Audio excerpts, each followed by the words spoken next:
Lest we forget. Kia ora, hello, and welcome to Travel Aholic, my YouTube channel. My name is Adem Özkan. I'm a Turkish-born New Zealander. This video presentation features ANZAC in Turkey with pictures from my many visits. I have prepared two videos. Be sure to watch both of them.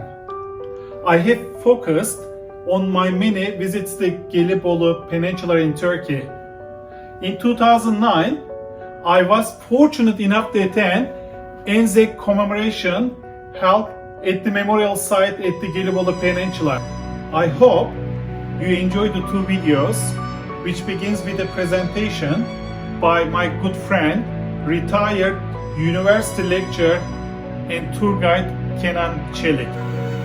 Hi, a friend of mine from New Zealand named Adem called me and wanted me to do a short presentation about Gallipoli because soon it will be 150th anniversary of the campaign. But this year we are having a hard time because of coronavirus, and I'm actually locked down. Nearly a month I'm in my house, so I'm not allowed to get out. I don't know how long I will be staying in my house, but I wanted to do this presentation to you. But I'm sure maybe some volunteers might go to ANZAC and lay some wreaths at some sites like Turkish Memorial, French, British, and New Zealand and Australian memorials, and also at the ANZAC in a commemorative site. So I don't know the plan yet, but it might happen. But what I want to do is just short presentation in different stages. Roughly each one will be about limited in terms of limited time, so 5 minutes or so, but not much. And when war broke out, Turkey was on the German side. Actually, we wanted to join British, but it was not accepted by allies, so we had to join Germany in the end, because Turkish politicians thought when war finished, the powers would carve off Ottoman Empire. When war broke out, British wanted help from dominions, from Australia and New Zealand, and also from other dominions to help mother country. And Australia and New Zealand accepted this offer, so armies were prepared. So when it was 1st of November, they left Albany, nearly 36,000 men. They got to Egypt to get training, finished training. They would go to Western Front to fight German armies. In other words, they called Hans, but they ended up in Gallipoli. So story ANZAC in this way started. This is a map of Gallipoli or Dardanelles area showing, and this is the peninsula, nearly 90 kilometers long, and where battles took place, land battles. And this is Channel Dardanelles, roughly 65 kilometers, and this is Asian side of Turkey today. But then it was Ottoman Empire, not as it was Turkey then. And now it's Republic, but then it was Empire. So it was Churchill's idea to forge through Dardanelles when Turks and Russians started fighting in the east, and then Russians wanted help from British. So then Churchill came up with a naval operation, because they didn't have strong armies to send to Gallipoli.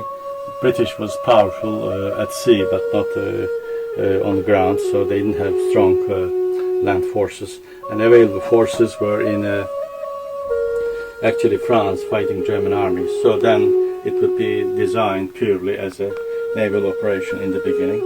But Turks already put defenses, deployed some troops, and put minefields, roughly 400 mines in the channel.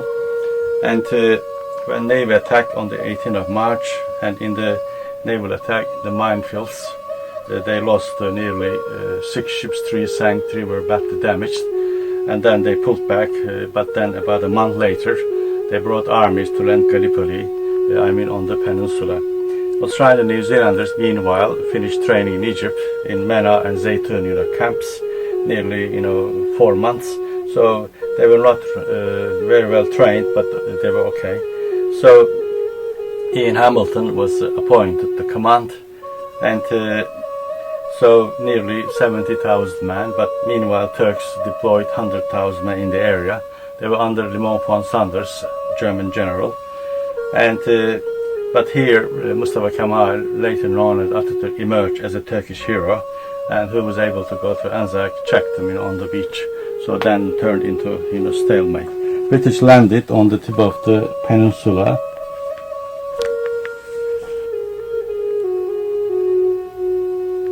And ANZAC's nearly 25 kilometers further north.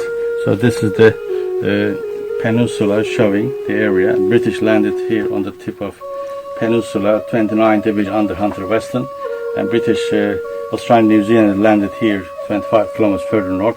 So operation designed as a pincers operation, while ANZAC's cutting through Turkish communication. British was supposed to come from the other end, link up, so capture southern part of the peninsula, and then destroy force in the Dardanelles, and then take navy into Sea of Marmara, and then occupy Istanbul and knock Turkey out of war.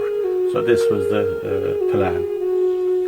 This is the map of ANZAC area, which we call Turkish name for this is Arıburnu, and right up here is North Beach, and just is Arıburnu Point right here in the middle, and ANZAC Cove right down here, about 600 meters long, very small cove, and but ANZAC's landed all around this point, including ANZAC Cove, the point, and North Beach. So it was very concentrated landing, though planning was to cover broad beach rather than small area. But it is still discussed whether it was right side or wrong mistake, navigation mistake, or currents pushed the boats up a mile north and then land the wrong beach, whatever. But majority of historians today agree it was probably planned, but mistake was to cover not broad beach but small beach. So many said veterans in the campaign later on, they said it was lucky mistake, because if they landed south on Brighton Beach, a bit south this way, it would be in the range of Turkish artillery deployed, in the hills. One later on was known as Beachy Bill. So then continuous bombardment would come from Turkish artillery, and then whole area, especially the headquarters, would be under Turkish bombardment. That's why many said it was lucky mistake, because ANZAC Cove got some protection. Firstly, Australians landed, 3rd Brigade landed from Australia under McLagan, and then 2nd Brigade, and then 1st Brigade followed. About 10 o'clock, New Zealanders started landing, 10 a.m. When Australia landed, it was 4:30, but Kiwis, New Zealanders landed later on at about 10, and Auckland was the first to land, and they were directed to north towards Walker's Ridge, but they were then called back, so just coming along this side, going to Russell's to Pluggy's Plateau, and then Canterbury followed, and then Canterbury was directed this way, and also then Otago followed. So in a confusion rather than good organization, because of country was very broken, but it was likely held by Turkish army, and whether the Turks expect or not is again another question mark.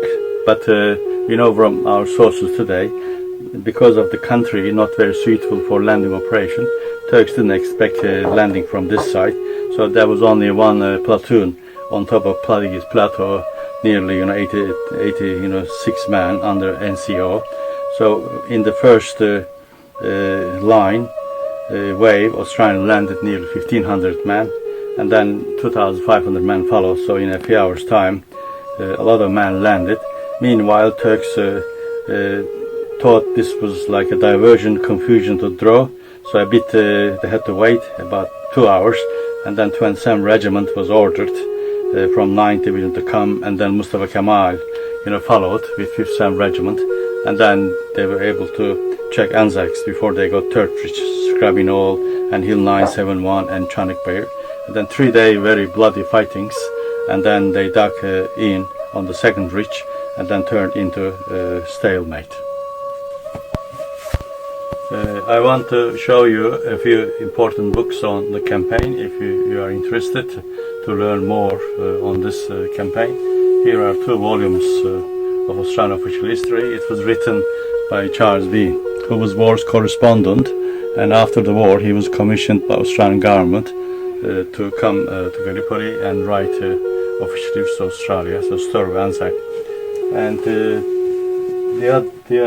the other one is British official history, written by Aspinall Oglander. Himself was here as a staff officer, and then he was again commissioned to write British official history, known as Military Operations Concerning Gallipoli. So very valuable books in my library. And the other one, this is also New Zealand official history, written by Fred Wade, and it's like antique book in my library at the moment, and published in 1919. And I got it many years ago from New Zealand.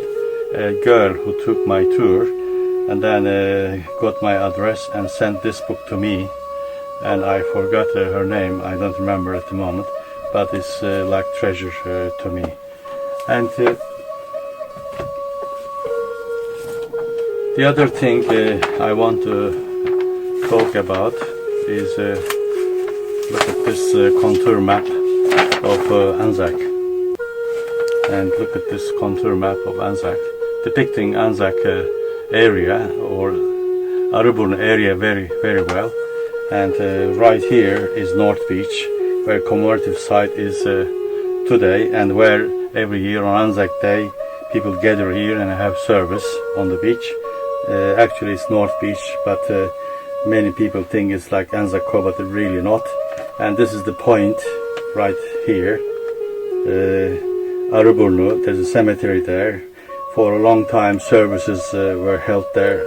I attended, and also famous quote of Atatürk, it is here on the wall, like quote, and very significant. And the other one is here is ANZAC Core logistics bases, and everything was here because protected beach. And then Brighton Beach this way, and then this way Kabatepe, and all the way down to Cape Helles, but not shown on this map.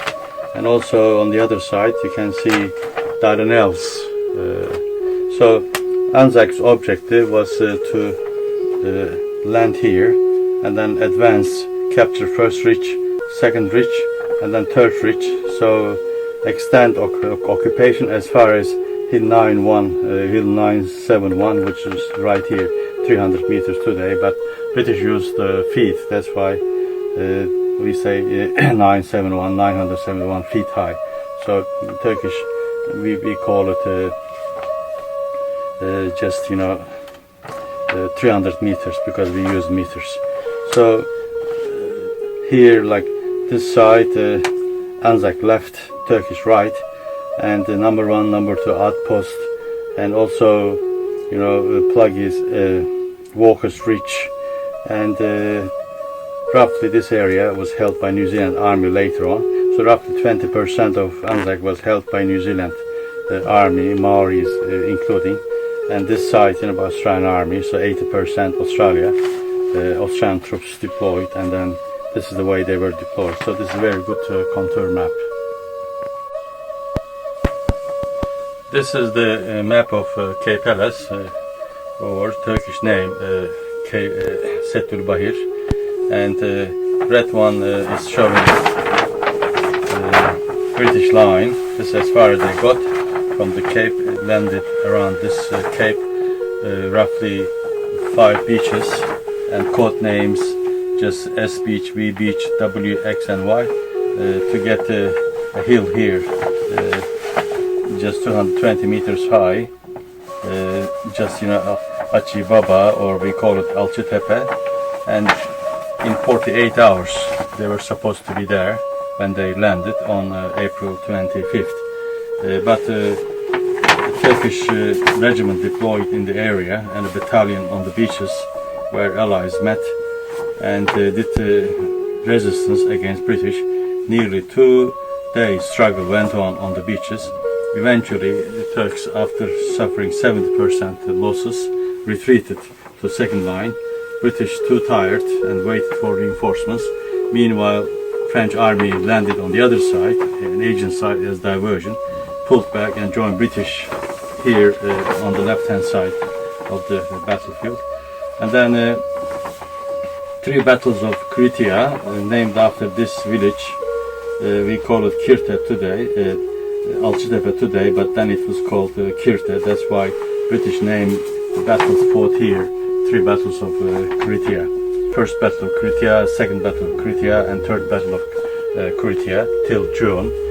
And every attack started by Allies ended up in heavy loss. And then Turks counterattack, again Turks lost very heavily.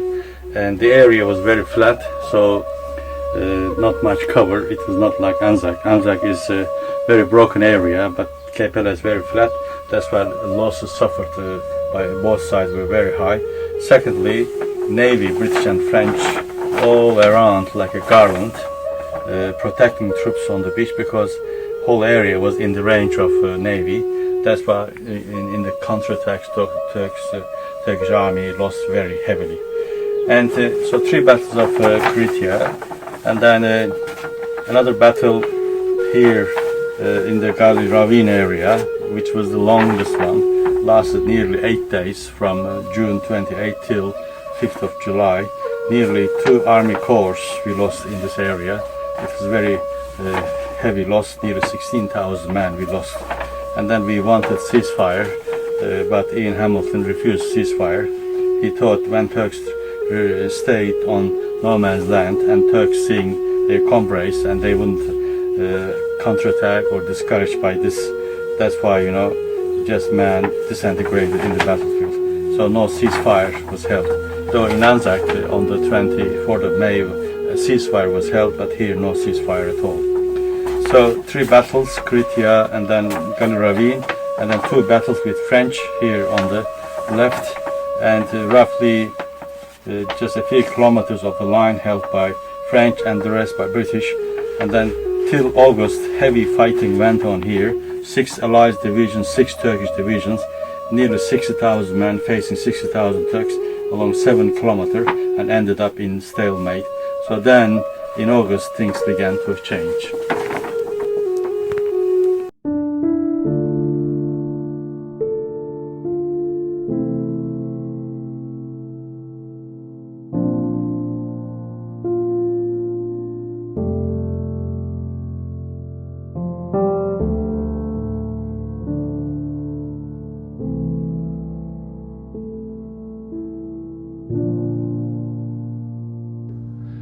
I hope you enjoyed the presentation. Please support me by tapping the like icon and share these videos on your Facebook page so other people can watch as well. Please also subscribe to my YouTube channel for future videos. Please now go on to viewing my second video.